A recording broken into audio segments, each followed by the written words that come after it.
Hi, I'm Ash. I thought I would do a little video series on, I guess, me learning to grow flowers. I really want to learn to grow cut flowers well.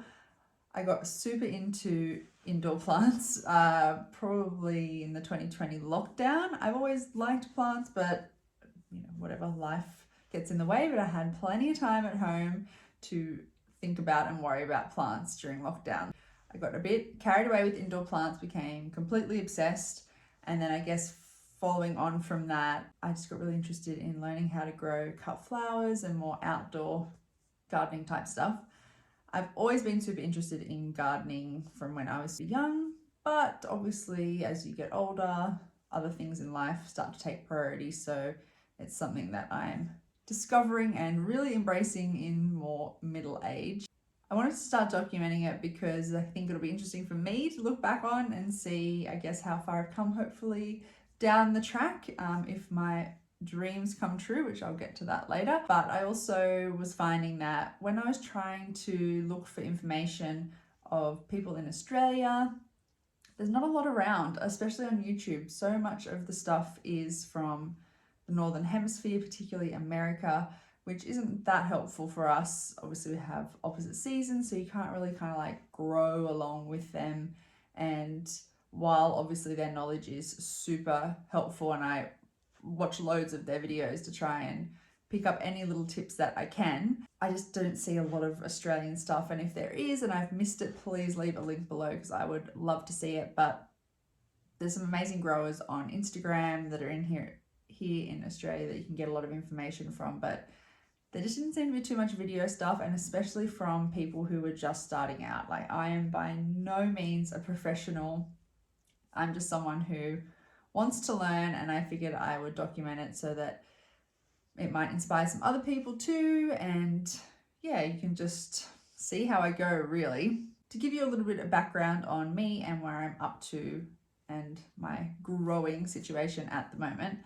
I live in Sydney and I live on quite a small block. The house takes up most of the block and I don't have a load of garden space. When we bought the house, it already had some established gardens, and I don't want to pull anything that's already established out because our plan is in the next year or two to sell this house and move to a more rural area of New South Wales. So there's no point in me ripping up the gardens to experiment. I want to leave the gardens as they kind of are and try and put my flowers and my little experiments in and around what I already have.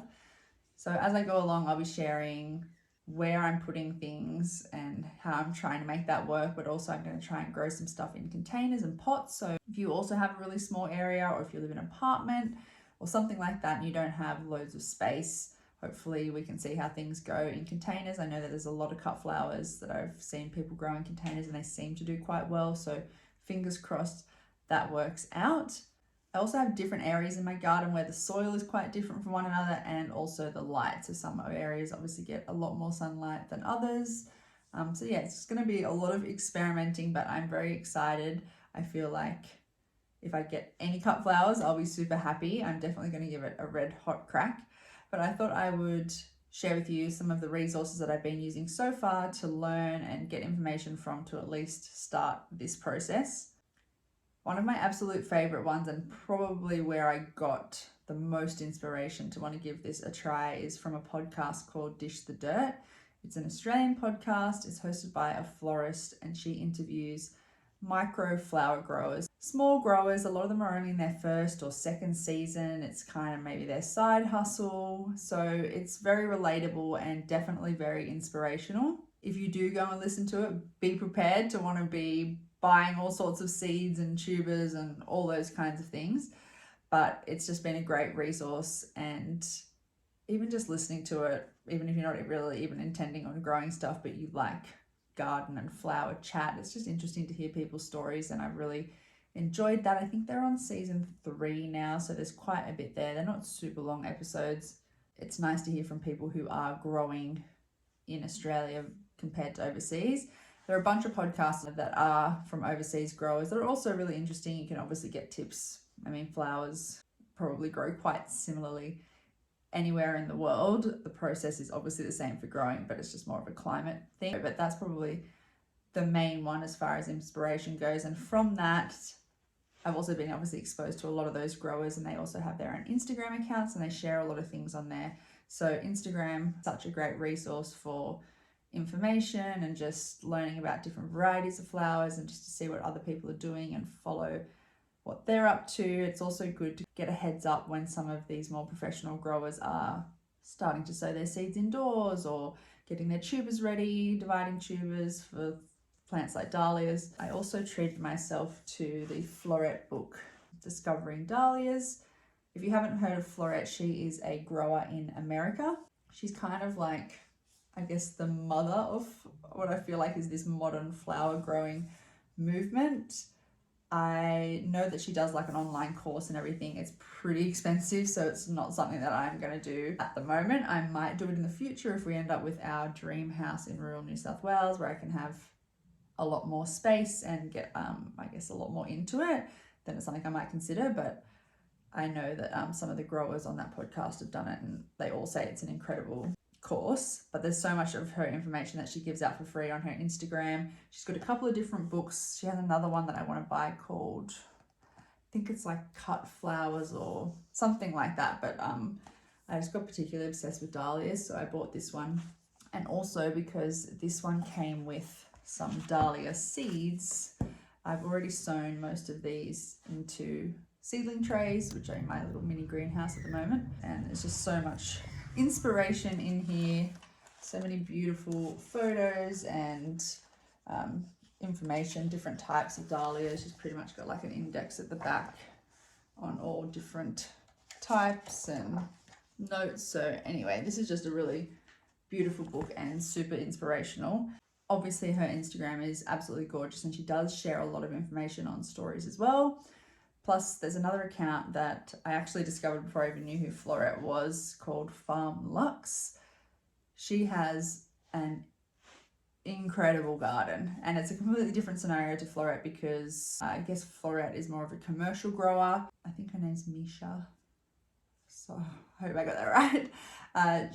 Her garden seems to be more of like a personal garden, but she does a lot of donating of her flowers and her vegetables and stuff that she grows. So yeah, it's like a pretty extreme hobby, and I'm sure she would need staff as well for the amount of flowers she has. But yeah, if you look at her account, you will be absolutely blown away by how beautiful her garden is.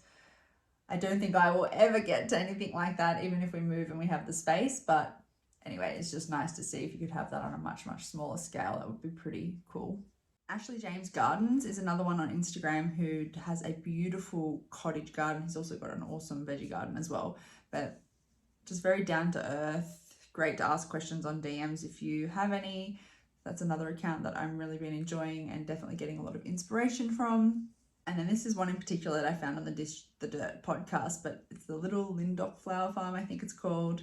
Their Instagram is also a wealth of knowledge. They're such lovely people from what I can tell from Instagram. They just seem so down to earth. It's great to see people just going for it when it comes to what they want to do with their lives and their dreams. That's again a really inspirational account, loads of info on there.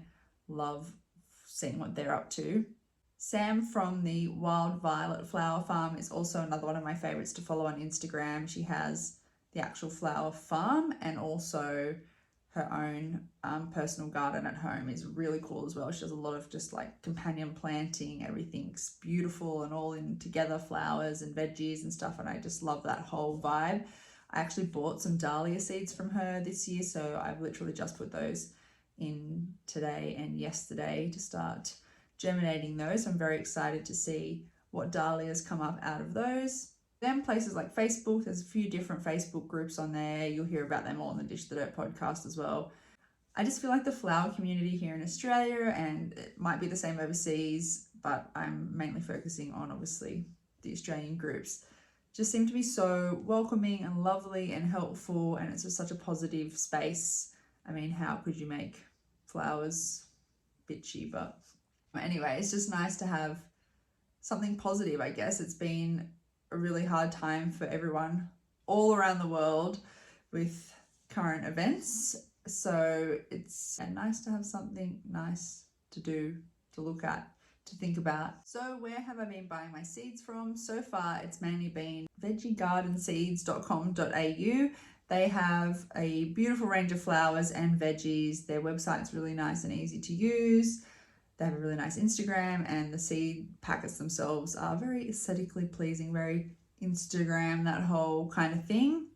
There are a little bit more on the expensive side than some other seeds that I bought from the next place, I'll say, but I don't really know if like the quality's better and that sort of thing. Anyway, I like their stuff. I will continue to buy from them. The next place is the Seed Collective. They have a huge range and very, very affordable. Shipping can be a little bit slow, but it's not a big deal if you're organized. Obviously, you can just kind of hang on to the seeds till you need them anyway. I bought some Dahlia seeds from Sam at Wild Violet Flower Farm. She has loads of other flower seeds as well, but because I'd already gone overboard with the other stuff, I haven't purchased any more of her seeds. But I did see on her website last night some cosmos seeds, and I am obsessed with cosmos. I just think they're such a beautiful flower, and I really like her, and I just want to support her little business, so I'll probably buy a few more of those. And like I mentioned earlier, I did get some in the Floret book. I have a pretty intense system on how I will be logging and keeping track of all my seeds and flowers. I've been using a web interface and app called Notion. I probably need to do a whole another video on how I use that to do this.